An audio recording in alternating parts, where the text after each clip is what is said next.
이 아침에 우리가 함께 보실 말씀은 레위기 23장 15절로 21절까지의 말씀입니다.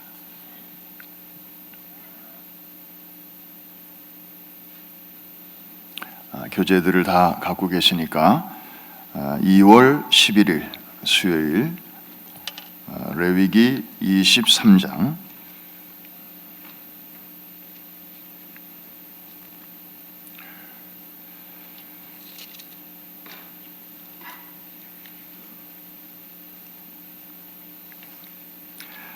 15절로 21절까지의 말씀 우리 찾으셔서 우리 한 절씩 교독합니다. 제가 먼저 15절을 읽습니다.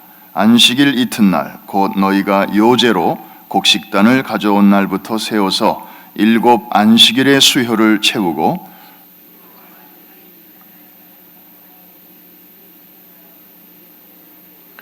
너희의 처소에서 10분의 2 에바로 만든 떡 2개를 가져다가 흔들지니 이는 고운 가루에 누룩을 넣어서 구운 것이요 이는 첫 요제로 여호와께 드리는 것이며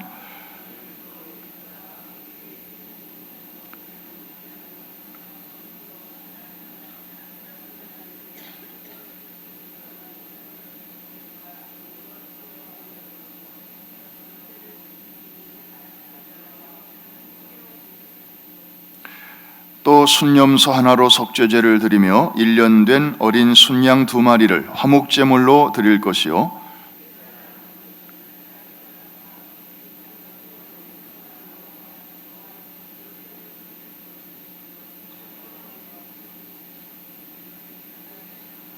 다 같이 이날에 너희는 너희 중에 성회를 공포하고 어떤 노동도 하지 말지니 이는 너희가 그 거주하는 각처에서 대대로 지킬 영원한 규례니라. 아멘. 오늘도 날씨가 제법 쌀쌀한데 또 이렇게 40일 우리의 운명을 어떤 면에서 좌우할 수 있는 새해 첫 40일 그 중에 하루를 또 첫 시간에 우리 하나님 앞에 말씀을 받고 또 그 말씀을 앞세우며 또 기도로 시작하기 위해서 나오신 여러분들 주의 이름으로 환영하고 축복합니다. 옆에 계신 분에게 한번 인사하겠습니다. 오늘도 승리하셨습니다. 아유 목사님 살아봐야 알지요. 가봐야 알지요. 네, 아니에요. 믿음은 보이지 않는 것들의 바라는 것들의 실상이요 보이지 않는 것들의 증거라 그랬는데 우리 첫 단추를 이렇게 잘 꿰면 나머지 단추는 그냥 큰 실수만 안 하면 잘 꿰어지게 돼 있는 거예요. 할렐루야. 네. 근데 첫 단추가 항상 문제예요. 이게 이렇게 잘못되면 그 다음부터는 아무리 열심히 잘 살아보려고 해도 아무리 잘 꿰어도 전체적인 모양 자체가 일그러지게 되는데 항상 그래서 하루의 첫 시간이 중요한 줄로 믿습니다. 오늘은 오순절에 대한 그런 절기가 되겠습니다. 참 반갑죠? 다른 절기는 조금 어색한데 오순절 그러면 왠지 모르게 친정집에 온 것 같고 좀 이렇게 친근감이 듭니다. 사실 오순절은 사도행전 2장에서 시작된 건 아니죠. 그 기원을 거슬러 올라가면 이제 구약인데 바로 오늘 본문입니다. 레위기 23장에 이 오순절에 대한 말씀이 기록되어 있습니다. 7대 절기 중에 하나이지요. 여러분, 이 절기는 사실 복잡해서 저도 이렇게 다 이렇게 외워지지도 않고요. 좀 일단 복잡하다는 생각이 들어요. 그렇지만 그 의미를 하나하나 생각해 보면 정말 저것도 나하고 상관이 있네. 저것도 굉장히 중요한 거네. 물론 우리가 문자적으로 지킬 일은 없지만 거기에 담겨진 하나님의 마음, 우리를 향하신 하나님의 뜻 이게 드러나면 그렇게 이제 그 절기가 감사할 수가 없는 것인데 자, 7대 절기가 뭔가 한번 그냥 정리 한번 해볼까요? 맨 첫 번째 절기가 뭐로부터 시작될까요? 6월절입니다. 400년 혹은 430년 동안 애굽의 노예로 있다가 거기서 해방되었으니 이보다 더 중요한 일이 어디 있겠어요? 이보다 더 신나는 일이 어디 있겠어요? 그래서 모든 역사를 완전히 거기서부터, 이전 것은 다 무시하고 거기서부터 이제 시작하자. 그래서 6월절이 첫 번째 절기가 된 것입니다.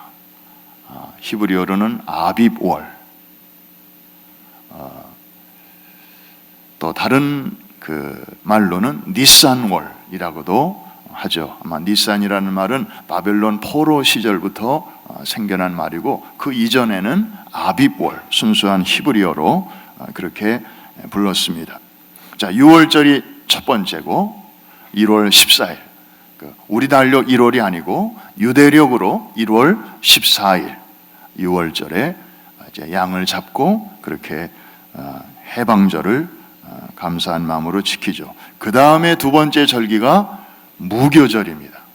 사실 이 무교절은 6월절하고 떨어질래야 떨어질 수 없는 거예요. 6월절 바로 그 다음 날부터 7일 동안 지키는 것이 무교절인데, 구원받은 이후에 이제 거룩한 삶, 그래서 누룩을 다 빼고 맛없는 그 고난의 떡을 먹으면서 이제 해방되었던 그때 그 긴박한 상황, 그리고 그 고난의 삶을 다시 한번 이렇게 뒤돌아보면서 감사하는 그런 절기. 그 다음에 세 번째 절기가 사실 우리 교재에는 살짝 이렇게 넘어가고 있습니다만은 초실절이라는 절기가 있습니다. 이것은 6월절 다음 날, 그리고 무교절이 시작된 그 첫날의 다음 날, 그러니까 6월절로부터는 셋째 날이 되는 날인데, 초실절, 이 보리와 밀을 이제 수확하는 그 첫날을 초실절로 지킵니다. 그래서 그 첫 열매에 낫을 대는 날이다. 추수가 시작된 날이다. 그러면 그 추수가 얼마 정도 계속되는가 하면은 50일 동안, 7주 동안 그 밀과 보리 추수가 계속이 되는데, 그 첫날이 바로 초실절이에요. 그리고 7주 동안 추수를 다 마치면 그 다음 날 이제 안식일에 절기를 지키는데, 그 50일째 되는 날, 이 날이 무슨 날이냐면은 오순절이에요. 그래서 이 초실절로부터 그 오순절까지의 이 기간이 사실은 오순절 기간이라고 볼 수 있겠죠. 그래서 그 마지막 날에, 절기 끝날에, 명절 끝날에 이제 성령이 강림을 이제 하시게 된 것입니다. 그래서 이 6월절, 무교절, 초실절, 오순절, 유대력으로 하면은 1월 14일부터 3월 6일까지 이 기간은 어떻게 보면 한 패키지예요. 따로따로 떨어진 절기이면서도 내용적으로는 굉장히 이렇게 한 유닛으로 엮여 있는 그런 절기입니다. 그래서 오순절을 가리켜서 이제 명절 끝날이라고 그렇게 말하는 것이죠. 자, 여기까지 네 가지 했습니다. 그 다음에 5, 6, 7이 남았는데 순서적으로 나오는 것인데, 그 다음 나오는 게 나팔절, 우리가 곧 공부할 거고요. 그 다음에 속죄일, 욤 키푸르라고 하는 이제 대속죄일이 나오고, 그 다음 마지막 7번째, 한 해의 마지막 절기가 이제 장막절 혹은 초막절. 그래서 텐트에서 광야를 40년 동안 텐트 생활을 하면서 하나님의 인도와 보호를 받았던 그 시절을 이제 생각하면서 이제 감사하는 그런 Thanksgiving 절기가 바로 이 장막절로 이렇게 끝나게 됩니다. 한번 따라해 주시기 바랍니다. 6월절, 무교절, 초실절, 오순절. 자, 이게 첫 4개 절기고요. 그 다음 3개가 남았는데 뭐로 시작하죠? 저도 봐야 돼요.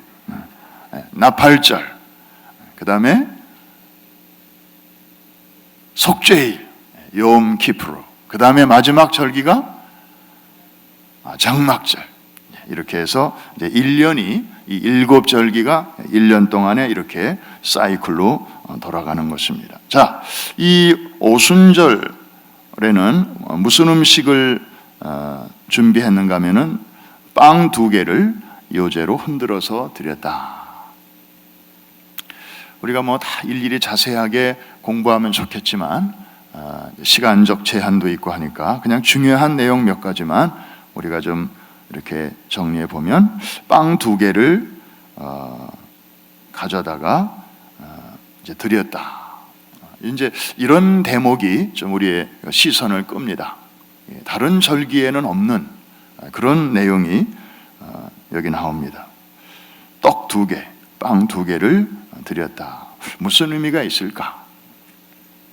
그래서 이 오순절이 우리에게 주는 영적인 교훈을 잠깐 한번 정리해 봅니다. 사실 이 오순절은 우리가 아는 대로 이제 성령께서 약속대로 강림하신, 그래서 신약교회가 탄생한 그날로 우리가 이미 잘 알고 있잖아요. 사도행전 2장에 나오고 있습니다.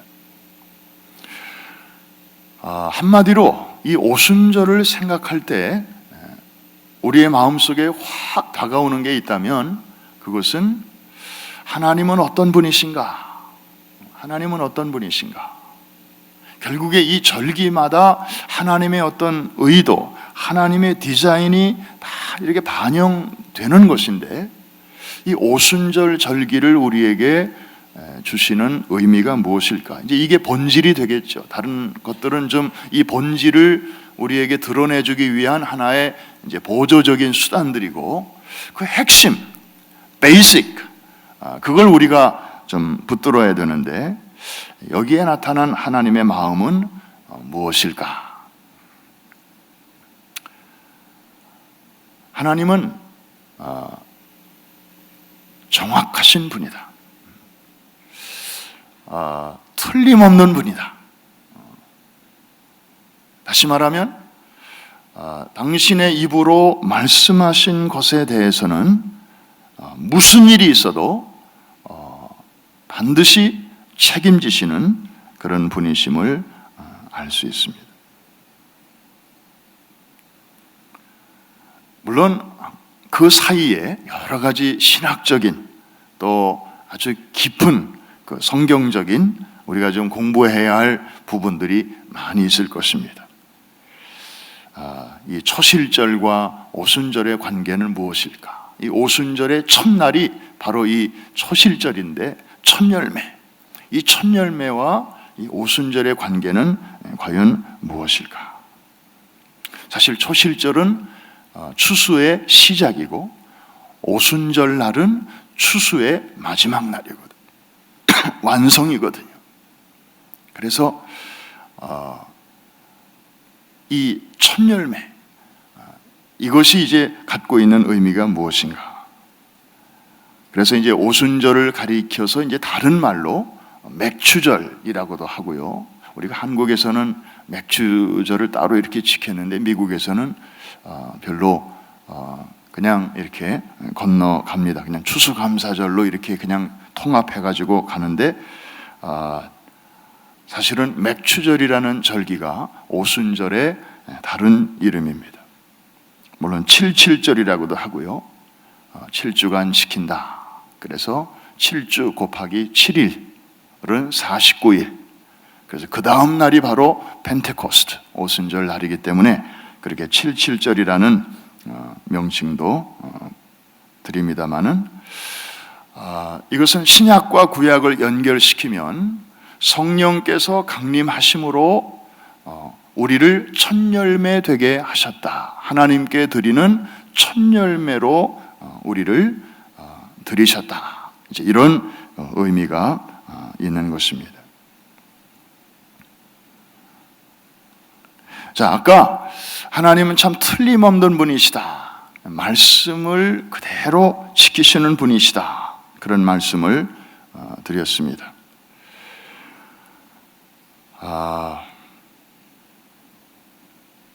이 유대인들은 이 오순절 날을 어떤 날과 같은 날로 보는가 하면 시내산에서 하나님이 율법을 주신 날, 그날과 동일한 날로 보고 있습니다. 출애굽기 19장 1절에 보면 이스라엘 백성들이 출애굽한 지 50일째 되던 날에 시내산에 도착하였다고, 그렇게 거기는 3월이라고 그렇게 표시가 됐는데, 유대력 3월, 이것이 이제 그 6월절로부터 시작해서 50일째 되는 날로 그렇게 유대인들은 해석하고 있는 것입니다. 그래서 율법을 주신 날과 성령께서 강림하신 날을 같은 날로 보는 것이죠. 이것은 우리에게 어떤 의미가 있는 것입니까? 여러분, 하나님께서는 율법을 주심으로 하나님과 이스라엘 백성 간의 새로운 관계를 세워주신 거죠. 너희는 율법에, 너는 나의 백성이다. 그러므로 내 마음이 담겨져 있는 이 율법대로 살아라. 이게 새로운 나라의 헌법이다. 그래서 위로는 하나님을 사랑하고 옆으로는 이웃을 사랑하라. 그 율법을 주셨잖아요.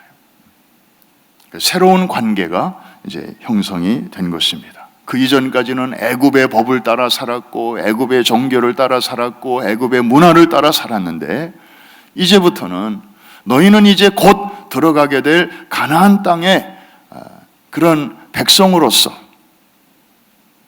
새로운 헌법에 따라 살아라.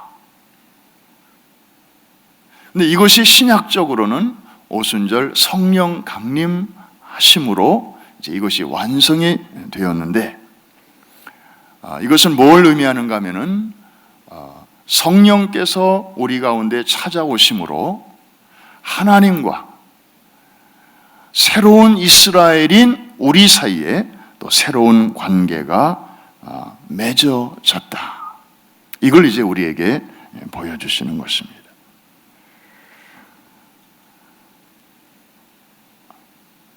그래서 이 율법과 성령, 다시 말하면 말씀과 성령, 이것이 멀리 떨어져 있는 것 같으면서도 구약의 역사야, 또 신약의 그 사도행전, 이 사건을 우리가 이렇게 연결해 보면 아주 매우 밀접한 그런 관련이 있는 것을 알 수 있습니다. 뿐만 아니라 오순절날 성령이 강림하신 것은 그냥 우연히 어쩌다가 어느 날 그냥 갑자기 임한 것이 아니었죠. 예수님께서 승천하시기 전에 미리 예고하셨는데, 예고하신 그 말씀대로, 아니 더 거슬러 올라가면은 이미 저 구약시대 저 요엘 선지자가 이미 예언한 대로 마지막 때가 되면 하나님께서 당신의 영을 부어주셔서 노인들은 뭐 어떻게 하고, 젊은이들은 어떻게 하고, 그 다음에 너희 자녀들은 뭐 어떻게 하고, 그런 세상이 올 것이라고 미리 말씀하여 주신 대로 하나님께서 그 약속을 지켜주신 날이 바로 이 오순절 날입니다. 그래서 감람산에서 예수님의 승천하시는 모습을 지켜보면서 그 마지막 약속의 말씀을 들었던 500여 제자들이 있었죠. 그들이 그 약속하신 성령을 기다리라 라는 그 말씀을 같이 들었지만, 사도행전을 보면 마가의 다락방에서 모여서 기도한 사람들은 500여 형제 중에 120명, 나머지 380명 플러스는 말씀을 들었지만 이런저런 사정이 있었는지 그 모임에 참석하지 못했어요. 항상 어느 모임이나 똑같이 들어도, 광고를 똑같이 들어도 어떤 사람은 그걸 귀담아 잘 듣고 그걸 이렇게 탁탁 이렇게 누리는 사람이 있고, 그냥 어떤 사람은 그냥 이렇게 흘리는 거예요. 근데 흘리는 사람이 항상 다수예요. 그 500여 형제 중에 120명만 모여서 오늘일까 내일일까 뭐 예수님이 날짜는 말씀 안 하셨으니까. 그런데 약속하신 성령을 기다리며 기도하는 중에 열흘째 되는 날, 예수님이 승천하신 지 열흘째 되는 날, 드디어 약속하신 성령이 임하시게 된 것입니다. 승천 후 열흘인데 예수님이 부활하신 날로부터 따지면 50일째, 부활하신 후에 40일을 이 지상에 계시면서 이제 여러 사람들에게 당신을 나타내 보여주시고 믿음을 견고케 하시고 샬롬 평안을 선포하시고 그리고 하나님 나라의 일을 말씀해 주셨으니까. 그래서 펜테코스트, 이 펜타 이것은 5인데, 그래서 저 워싱턴에 있는 국방성 건물을 펜타곤이라고 그러잖아요. 이 오각형으로 돼 있어가지고 이 펜타곤이라고 하는데, 펜테코스트, 이게 예수님 부활한 때로부터 50일째 되는 날이라. 그래서 하나님은 정말 틀림없이 정확하게 약속하신 대로 성령을 보내어 주셨습니다. 그래서 하나님과 우리 사이의 관계를 아주 확실하게, 너는 내 거야, 너는 내가 책임지는 거야, 성령께서 마치 불도장을 우리에게 찍으시듯이. 오케이 목장의 결투라는 영화를 보면 우리 목장 말과 저 옆집 목장 말이 막 섞이잖아요, 낮에는. 그런데 나중에 저녁이 되면은 다 이렇게 구별해가지고 한 마리도 놓치지 않고 다 이렇게 챙길 수 있는 것은 그 말의 몸에 보면 주인이 이렇게 불로 새겨놓은 너는 우리 거, 너는 내 거라는 표시가 있기 때문이에요. 마찬가지로 하나님께서는 성령을 통해서 You are mine, I'm yours. 나는 너의 하나님, 나는 너의 주인이고 너는 나의 소유고 너는 내가 책임진다. 내가 끝까지 보호한다. 너의 자자손손, 내가 자식을 낳으면 그 자식도 내가 케어할 거야. 그러면서 그 자신의 소유를 관리하고 보호하듯이. 근데 이게 표시가 없으면요, 나중에는 헷갈리는 거예요. 이게 누구 건지 잘 몰라. 그래서 확실하게 하기 위해서 이렇게 성령으로 하나님께서 인을 치시는데, 구약시대에는 율법을 주심으로 그렇게 관계를 새롭게 하셨는데, 바로 그날, 동일한 그날, 그 절기에 하나님께서는 이제 성령을 우리에게 보내주심으로 그렇게 하나님과 우리와의 관계를 확증시켜 주신 것입니다. 할렐루야. 우리가 한 가지 더 생각해 볼 것은 마가의 다락방입니다. 이 오순절 성령 강림 사건이 일어난 현장이 이 마가의 다락방. 더 좋은 장소도 많이 있을 텐데 왜 하필이면 이 마가의 다락방일까? 거기 현장에 가보면 지금도 이렇게 마가의 다락방으로 알려진 그 현장이 보존되어 있어요. 대개 성지에 가면 아주 중요한 곳은 너무 설이 많아요. 여기라는 설이 있고 또 저기라는 설도 있고, 예를 들어서 예수님이 부활하신 그 무덤, 예루살렘에만 3군데가 있어요. 가면 더 헷갈려. 그냥 차라리 처음부터 그냥 여기다 라고 얘기해 주면 좋은데, 어떤 학자들은 여기라고도 하고 다른 학자들은 또 저기라고도 하고, 그래서 뭔가를 이렇게 막 잔뜩 기대하고 그 현장에 좀 내가 한번 서봐야지, 그런 기대를 갖고 가는 사람들은 좀 실망할 때가 많은데요, 이 마가의 다락방은 그냥 한 군데밖에 없어요. 거기 가면 글쎄요, 그냥 빽빽하게 앉으면 한 100명에서 120명 정도 앉을 수 있는 그런 정도의 공간이 있습니다. 지금도 전 세계에서 많은 순례자들이 거기는 꼭 들릅니다. 저희도 이번에 성지순례 갔을 때 첫 번째 장소가 바로 거기였습니다. 여러분, 자, 다른 거 다 놓치더라도 우리가 왜 성령께서 강림하시는 장소로 마가의 다락방을 선택하셨을까? 이거 한번 우리가 깊이 생각해 볼 필요가 있습니다. 마가의 다락방에서는 어떤 일이 있었죠? 첫째, 예수님께서 제자들에게 떡과 잔을 나누어 주셨습니다. 첫 번째 성찬을 행하신 장소였습니다. 의미심장한 말씀을 하십니다. 얘들아 먹어라. 이거는 내 살이다. 얘들아 마셔라. 이것은 내 피다. 당신의 살점을 떼어주시는 거예요. 당신의 피를 나누어 주시는 거예요. 이제 당신은 곧 죽으실 거니까. 당신은 곧 제물로 드려질 것이니까. 당신은 곧 없어질 거니까. 그래서 먹으라, 마시라. 당신의 몸을 아낌없이, 이제 자기는 떠나지만 여전히 남아있을 제자들에게 참 그 의미심장한 말씀을 하셨어요. 그런데 바로 그 장소에 성령께서 강림하셨습니다. 성령님은 그리스도의 영이십니다. 어떤 면에서 초림하신 예수님이 육체로 우리와 함께 계셨다면, 승천하신 후에 찾아오신 성령님은 영으로 거하시는 그리스도이십니다. 그래서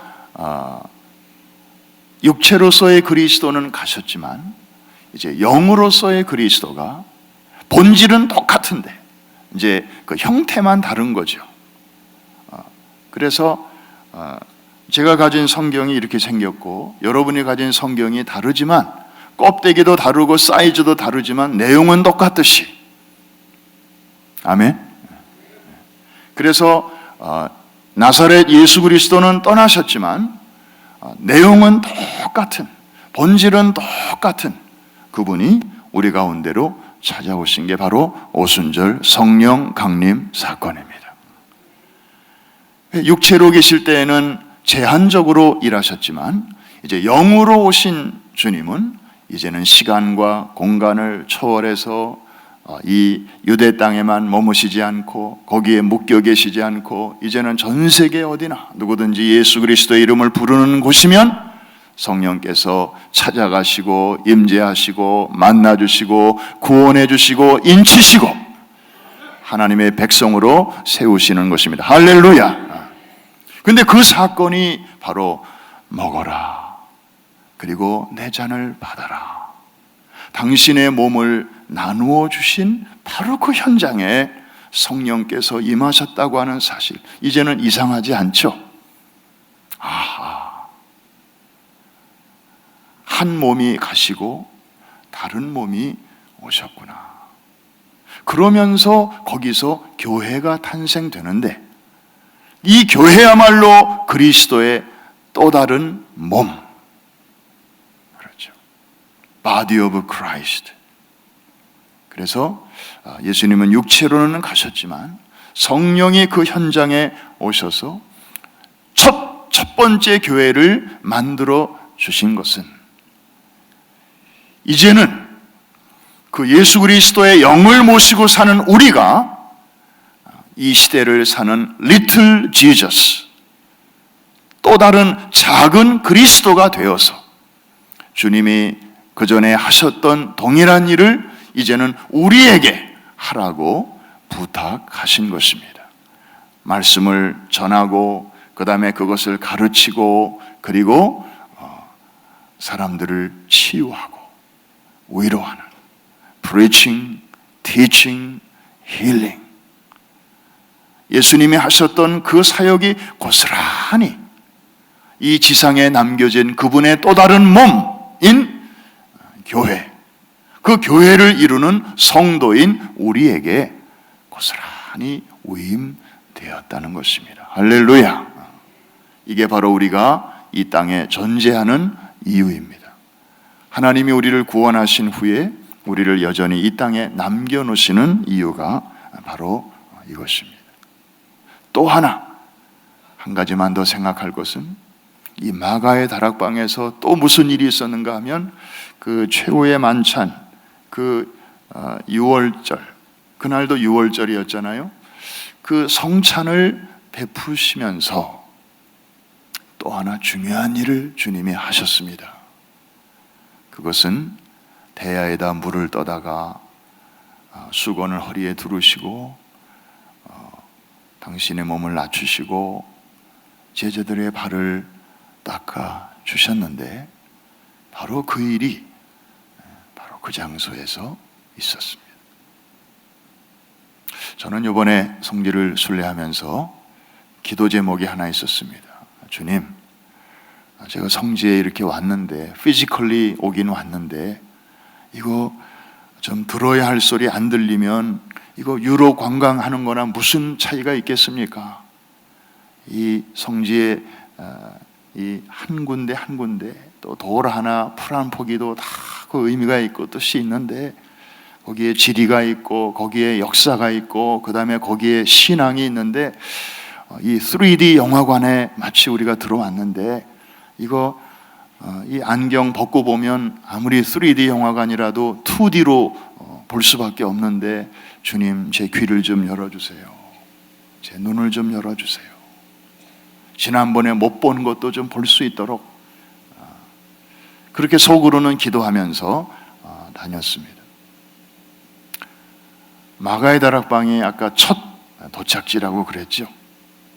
거기서 잠깐 묵상하는데 두 가지 소리가 들렸습니다. 하나는 당연히 급하고 강한 불의 혀같이 갈라지는 그 소리, 오래전에 2000년 전에 이곳에 임하였던 그 성령의 그 임재, 그 소리. 두 번째로는 세미한 가운데 또 하나 들리는 소리가 있었는데 그것은 물소리였습니다. 물소리. 대야에 물을 담아서 수건을 적시고 그리고 이렇게 발을 닦아주시던 그 예수님이 그렇게 하실 때의 그 물소리. 여러분, 그게 바로 이 마가의 다락방에서 일어난 일이었습니다. 이 두 가지 사건이 무슨 관계가 있을까? 물, 불, 물소리, 불소리, 낮아지심, 섬김, 성령의 권능, 이게 도대체 무슨 상관이 있는 걸까? 이거 딴 장소에서 하고 저거 딴 장소에서도 일어날 수 있는데 왜 이 두 사건이 동일한 장소에서 일어났을까? 여러분, 남을 섬기는 자리, 낮은 자리, 거기야말로 성령께서 가장 좋아하시는 자리입니다. 그리고 성령을 우리에게 보내주시는 목적은 그런 삶을 살라고 우리에게 보내주시는 것이지, 남들보다 높아져서 나 뭐 받았네, 나 뭐 봤네, 뭐 들었네 그러면서 의시되고 그러고 살라고 주시는 게 아니고 더 낮아지라고. 예수의 영을 받았으면 예수처럼 살라고. 그래서 제자들의 발을 닦아주신 예수님의 마음, 잠시 후면 자기를 버리고 도망갈 발인 줄 알면서도 주님은 닦아주시잖아요. 냄새나고 먼지 묻고 정말 피하고 싶은 발이지만 그냥 그들의 발을 닦아주시고, 개 중에 하나는 당신을 배반하고 돈 몇 푼에 넘겨줄 그 발인 줄 알면서도, 모르면서도 닦아주실 수 있지만 아시면서도 그냥 닦아주시잖아요. 베드로의 발도 닦아주셨고. 우리는 너무 계산이 많아요. 내가 저 사람은 내가 닦아줄 만한 가치가 있나 없나 다 이렇게 생각하고 그냥 내게 돌아올 대가까지 다 계산하면서 가치가 있으면 좀 하고 그럴 가치가 없어 보이면 그냥 통과하고. 예수님의 섬김에는 그런 구별이 없었어요. 우리가 섬긴다고 하지만 예수님이 하신 거에 비하면 우리는 그냥 여전히 척이에요. 척. 그냥 척하는 거지. 우리 속에 너무도 아직도 많은 그 계산이 막 복잡해. 중요한 것 다시 정리합니다. 이렇게 섬김의 현장에 성령께서 강림하셨다는 것.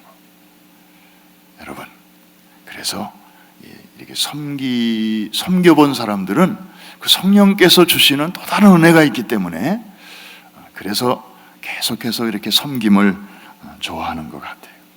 섬길 기회를 주셔서 고맙대요. 얼마나 힘들어요. 그 섬기러 오는 것도 다 자기 돈 내고 오는 건데, 그 은혜 받는 것도 힘들지만 남이 은혜 받도록 도와주는 거 얼마나 그 힘들어요. 그러면 아니래요. 섬길 기회를 주셔서 고맙대요. 왜냐하면 바로 그런 자리에, 그런 심령에 하나님께서 주시는 은혜가 있기 때문입니다. 우리 금년에 할 일 많은 우리 교회, 또 여전히 우리는 또 섬길 준비를 지금 하고 있습니다. 하나님이 가라 하시면 우리가 또 달려가서 항공모함이 돼가지고 또 달려가는데, 금년에는 특별히 청소년들 그리고 파워하우스, 이 두 가지 사역에 우리가 414의 온 우리의 힘을 모아서 금년에 주님의 그 마음을 기쁘시게 해드릴 것입니다. 참 놀라운 것은 작년 말에 담임 목사님께서 기도하시는 중에 새해에는 이 두 가지를 말씀하셨는데, 우리가 먼 데까지 축구 선교 나가고 그러지는 않지만 금년에는 이렇게 가까이에 있는 청소년들, 꼭 우리 애들만이 아니라 여러 민족의 이 청소년 자녀들, 우리가 좀 복음으로 터치해야 되겠다. 두 번째로 파워하우스를 더 이제 잘 이렇게 조직적으로 키워야 되겠다. 왜냐하면 전 세계에서 제일 인기 있는 이 414 사역이 지금 파워하우스이기 때문에 이거를 지금보다 조금 더 업그레이드를 시켜서 세계의 모델로 이제 제시하자. 그런데 요번에 최남수 목사님이 오셔가지고 1부 설교하시고 2부 설교하셨잖아요. 서로 다른 본문으로 하셨는데 1부 예배 설교 중에 갑자기 그 말씀을 하셨어요. 청소년들의 부흥이 금년에 프라미스 교회를 통해서 있을 것입니다. 부흥의 구름이 저 멀리서부터 몰려오고 있습니다. 뭘 보셨나 봐요. 뭘 느끼셨나 봐요. 나중에 제가 이렇게 물어봤어요. 그랬더니 그냥 설교 중에 그런 감동이 오셨대요. 무슨 원고 중에 있는 것도 아니고. 제가 어제는 담임 목사님께 여쭤봤어요. 혹시 예배 전에 두 남수 목사님 사이에 좀 금년에 이런 일을 좀 해야 되겠다고 의논하신 거 있습니까? 없으시대요. 근데 아마 저 윗분이 한 분이시니까 두 남수 목사님에게 동일한 비전을 주셨나 봐요. 금년에 하나님께서 우리 교회를 통해서 우리 뉴욕과 이 주변에 있는 414 윈도우, 꼭 15세 이하만이 아니라 그 주변에 언저리에 있는 우리 티네이저들, 특별히 정말 어렵고도 힘든 시기를 지나는 우리 청소년들에게 하나님께서 놀라운 성령의 은혜로 저들을 터치해 주시고 만져주시고 꿈을 주시고 혼란한 시대 속에서 하나님의 비밀 병기로 잘 세워질 수 있도록, 하나님의 군대로 일어날 수 있도록 금년에 은혜 주실 줄로 믿습니다. 오늘 새벽에 이 제목을 위해서 여러분 기도해 주시고, 또 하나 이번 주 토요일부터 이제 개강하는 우리 파워하우스를 위해서도 기도해 주시기를 바라는데, 특별히 파워하우스에서 제가 어제 좀 자료를 좀 요청을 했습니다. 어떤 사람들이 필요합니까? 그랬더니 지금 한 500명 아이들이 몰려오는데 대부분의 클래스는 다 이제 교사들이 확보가 됐는데, 우리 합창을 지도해 주실 수 있는 교사가 한 분이 좀 필요하고요. 그 다음에 플룻이나 레코더, 피리, 그거를 지도해 줄 수 있는 분이 한 2분 정도 필요하고, 그 다음에 기타, 아이들에게 기타를 가르쳐 줄 수 있는 선생님이 한 분 필요하고, 그 다음에 피아노를 좀 기초부터 가르칠 수 있는 선생님이 한 2분 필요하고, 마지막으로 바이올린 이거 가르칠 수 있는 분이 한 2분 정도 필요하답니다.